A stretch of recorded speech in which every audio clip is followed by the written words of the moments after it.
안녕하세요. 오늘 당신이 보내주신 자료들을 바탕으로 깊이 파고들어 볼 주제는 신약성경 마태복음 17장입니다. 네, 안녕하세요.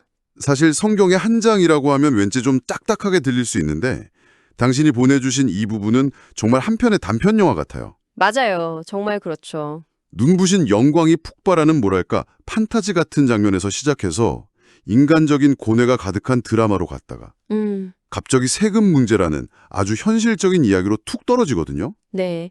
이 짧은 장 안에 정말 많은 게 담겨 있죠.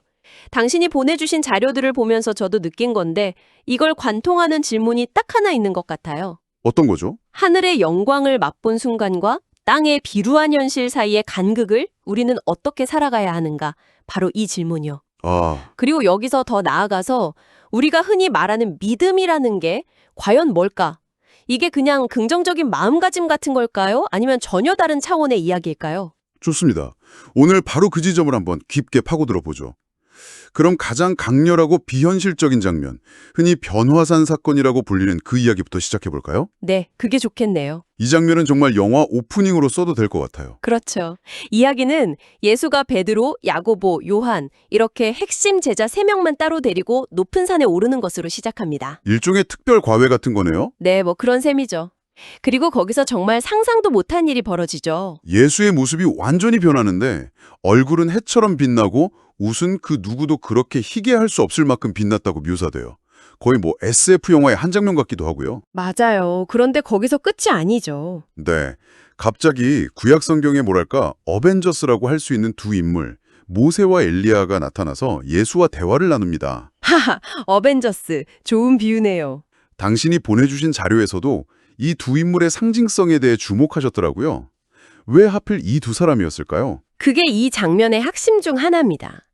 그냥 유명한 옛날 사람 둘이 나타난 게 아니에요. 모세는 이스라엘 민족에게 신의 율법을 가져다 준 상징적인 인물이죠.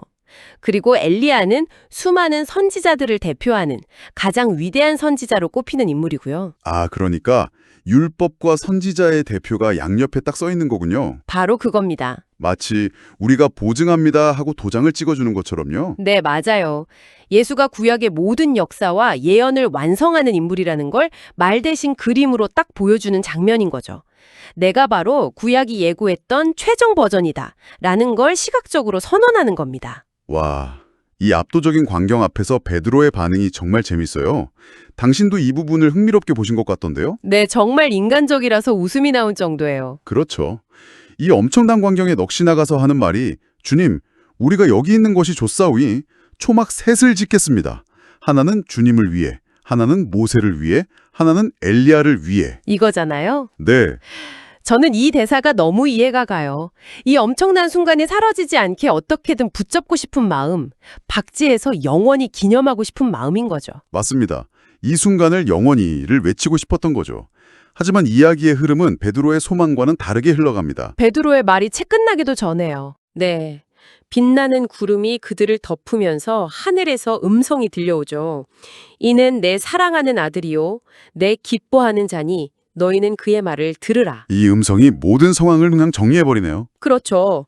베드로의 관심은 예수, 모세, 엘리야 이렇게 3명에게 분산되어 있었는데 하늘의 음성은 딱 한 사람, 예수에게로 초점을 맞추라고 명령하는 셈이니까요. 정확합니다. 모세와 엘리야를 기념하는 게 중요한 게 아니야. 지금 네 앞에 있는 아들의 말을 들어라. 이 메시지가 정말 강력하게 들리는 거죠. 산 위에서의 신비한 체험 그 자체가 목적이 아니라는 거군요. 네, 그 체험을 통해 얻어야 할 결론은 예수의 말을 듣는 것이라는 겁니다. 제자들은 이 음성에 너무 놀라서 얼굴을 땅에 대고 엎드릴 정도로 두려워하죠. 잠시 후 예수가 그들을 일으켜 세웠을 때 모세와 엘리야는 이미 사라지고 오직 예수만 남아 있었습니다. 그리고 산을 내려오면서 예수가 아주 의미심장한 말을 남기죠. 내가 죽은 자 가운데서 살아나기 전까지는 오늘 본 것을 아무에게도 말하지 마라. 네, 이 신비로운 경험은 당분간 이 3사람만의 비밀이 된 거네요. 그 비밀 유지 명령은 어떤 의미가 있을까요? 제 생각엔 이 영광스러운 사건이 앞으로 다가올 예수의 고난과 부활이라는 더 큰 맥락 안에서만 제대로 이해될 수 있음을 암시하는 것 같아요. 아, 영광만 따로 떼어놓고 이야기하면 네, 사람들이 예수를 오해하기 쉬우니까요. 아, 그냥 대단한 능력을 가진 사람이구나. 하고 말이죠. 그렇군요. 자, 이렇게 세 명의 제자는 그 누구도 경험하지 못한 인생 최고의 영적 체험을 하고 산을 내려옵니다. 아마 세상을 다 가진 기분이었을 거예요. 그렇죠. 무적이 된 것 같은 느낌도 들었을 거고요. 그런데 당신이 보내주신 자료를 보면 그 영광의 여운이 채 가시기도 전에 완전히 차가운 현실과 정면으로 부딪히게 되죠. 네, 산 정상과 산 아래의 풍경이 이보다 더 극명하게 대비될 수는 없을 겁니다. 그들이 내려오자마자 한 아버지가 달려와 예수 앞에 무릎을 꿇잖아요. 네, 자기 아들이 간질로 너무 심하게 고통받고 있는데 자주 불에도 뛰어들고 물에도 뛰어듭니다. 라며 아주 절박하게 호소하죠. 그런데 이 아버지가 의미심장한 말을 덧붙여요. 제가 선생님의 제자들에게 데려갔는데 그들은 고치지 못했습니다. 바로 이 지점입니다. 산 위에서 예수의 신적인 영광을 목격했던 바로 그 제자들이 산 아래의 현실적인 고통 앞에서는 완전히 무력했다는 거잖아요. 맞아요. 대체 뭐가 문제였을까요? 산 위에서 본 그 경험은 아무 소용이 없었던 걸까요? 바로 그 질문이 이 장 전체를 꿰뚫는 핵심입니다. 제자들은 분명 엄청난 것을 봤어요. 하지만 그 경험이 산 아래의 삶에서 실질적인 능력으로 연결되지 못한 거죠. 아, 그들의 경험은 그저 놀라운 구경거리에 머물렀던 겁니다. 이 상황을 본 예수가 탄식하죠. 믿음이 없고 비뚤어진 세대여. 내가 언제까지 너희와 함께 있어야 하느냐. 그리고는 아이를 고쳐주죠. 나중에 제자들이 조용히 예수에게 와서 묻습니다. 저희는 어찌하여 귀신을 쫓아내지 못하였나이까? 네, 이 질문에 정말 솔직한 그들의 좌절감이 묻어나는 것 같아요. 그러자 예수가 그 유명한 겨자씨 비유를 들어 대답하잖아요. 너희 믿음이 작은 까닭이니라 하면서. 네, 너희에게 겨자씨 한 알만한 믿음이 있어도 이 산을 명하여 여기서 저기로 옮겨지라 하면 옮겨질 것이요. 너희가 못할 것이 없으리라. 간신의 자료에서도 이 겨자씨 믿음을 어떻게 이해해야 하는지에 대해 깊이 고민한 흔적이 보였어요. 네, 이 비유가 정말 중요하거든요. 맞아요. 저도 이 구절을 들으면 항상 내가 더 강하게, 더 크게 믿어야 하는구나 하는 뭐랄까 부담감이 들었거든요. 그렇죠. 대부분 그렇게 생각하죠. 마치 믿음의 양을 늘려야 산을 옮길 수 있다는 것처럼 들리잖아요. 그런데 당신의 자료에서는 이걸 믿음의 크기가 아니라 본질의 문제로 해석하더군요. 정확합니다. 그게 바로 이 비유의 핵심을 놓치는 흔한 오해죠. 예수는 믿음을 정신력이나 자기 확신의 양으로 보지 않았습니다. 양이 아니다. 네. 겨자씨는 당시 유대인들이 볼 수 있는 씨앗 중에 가장 작은 씨앗 중 하나였어요. 하지만 중요한 건 그 작은 씨앗 안에 거대한 나무로 자랄 생명력이 담겨 있다는 사실입니다. 그러니까 아무리 작은 믿음이라도 죽은 믿음이 아니라 살아있는 믿음이기만 하면 된다는 뜻이군요. 바로 그겁니다. 마치 아주 작은 씨앗이라도 살아있으면 결국 나무가 되는 것처럼요. 네. 그렇다면 제자들의 문제는 믿음의 양이 부족해서가 아니라 그들의 믿음이 죽어 있었다는 의미로 해석할 수도 있겠네요. 와, 그들의 믿음은 산 위에서 본 영광을 그저 정보, 나 기억으로만 간직했을 뿐 산 아래의 고통스러운 현실에 적용할 수 있는 살아있는 능력으로 연결시키지 못했던 거죠. 산 위에서의 체험과 산 아래에서의 삶이 분리되어 있었던 거군요. 네, 바로 그거죠. 정말 중요한 통찰이네요. 그리고 이 기적 직후에 예수는 또다시 제자들에게 자신이 곧 죽임을 당하고 사흘 만에 살아날 것이라고 예고하죠. 네, 당신이 보내주신 자료에서도 이 부분에서 제자들이 느꼈을 감정의 소용돌이를 짚어주셨더라고요. 성경에는 제자들이 이 말을 듣고 심히 근심했다라고만 짧게 기록되어 있죠. 그 심히 근심했다는 표현 안에 제자들의 모든 혼란이 담겨 있는 것 같아요. 맞아요. 방금 전에는 귀신을 쫓아내는 엄청난 권능을 보았고 그 이전에는 변화산의 영광을 목격했죠. 그들에게 예수는 무적의 영웅처럼 보였을 겁니다. 그런데 그런 분이 무력하게 잡혀서 죽는다니. 네, 도저히 그 두 가지 이미지를 하나로 합칠 수가 없었던 겁니다. 영광과 고난이 어떻게 한 사람에게 공존할 수 있는지 이해하지 못했던 거죠. 바로 그 지점인데요. 이 혼란스러운 제자들의 감정선을 따라가다 보면 이야기가 정말 예상치 못한 방향으로 튀어요. 그렇죠. 거룩한 예언과 제자들의 근심 다음에 나오는 주제가 세금이라뇨? 이건 정말 의도적인 배치라고 봐야겠죠? 네, 아주 의도적입니다. 갑자기 분위기를 깨는 것처럼 보이지만 사실은 앞에 모든 내용을 아우르는 굉장히 중요한 가르침이 여기에 담겨 있습니다. 세금 징수원들이 베드로에게 와서 묻죠. 당신네 선생은 성전세, 그러니까 반세계를 내지 않으시오? 네, 베드로가 내십니다라고 일단 대답하고 집에 들어가는데 예수가 먼저 말을 꺼내죠. 시몬아, 내 생각은 어떠냐? 세상 임금들이 누구에게 관세와 국세를 받느냐? 자기 아들들에게서냐? 아니면 다른 사람들에게서냐? 이 질문의 의도가 뭘까요? 여기서 예수의 논리가 아주 빛납니다. 베드로가 당연히 다른 사람들에게서 받습니다라고 대답하죠. 네, 그러자 예수가 말합니다. 그렇다면 아들들은 세금에 낼 의무가 없다. 이 대화는 단순히 세금에 내냐 마냐의 문제가 아닙니다. 그럼 뭐죠? 예수는 자신을 하나님 나라의 아들로 규정하고 있는 겁니다. 그렇군요. 성전은 아버지의 집이니까 아들인 자신은 아버지 집에 세금을 낼 의무가 원칙적으로는 없다는 선언이네요. 맞습니다.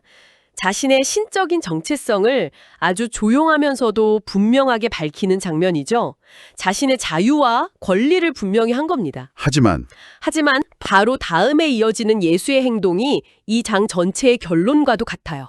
그러나 우리가 그들이 실족하지 않게 하기 위하여 이 부분이죠. 네, 바다에 가서 낚시를 던져 먼저 오르는 고기를 가져 입을 열면 돈 한 세개를 얻을 것이니 가져다가 나와 너를 위하여 주라. 이 장면은 정말 볼 때마다 기발해요. 자신의 권리를 주장할 수 있지만 그들이 오해하지 않도록 기꺼이 의무를 다하겠다는 태도. 그런데 그 의무를 다하는 방식이 또 기적이에요. 물고기 입에서 정확히 두 사람 몫에 세금인 한 세겔이 나오는 걸 미리 알고 있었다는 거잖아요. 바로 그 지점입니다. 산 위에서의 신적인 영광, 산 아래에서의 기적적인 치유 능력, 그리고 이 물고기 입에서 동전이 나올 것을 아는 신적인 통찰력까지. 네. 이 모든 것들이 결국 성전세라는 아주 세속적이고 현실적인 문제를 해결하는 데 사용됩니다. 와. 아들로서 세금을 낼 의무가 없다는 자신의 정체성을 지키면서도 공동체의 질서를 존중하고 다른 사람들을 배려하기 위해 기꺼이 책임을 다하는 모습을 보여주는 거죠.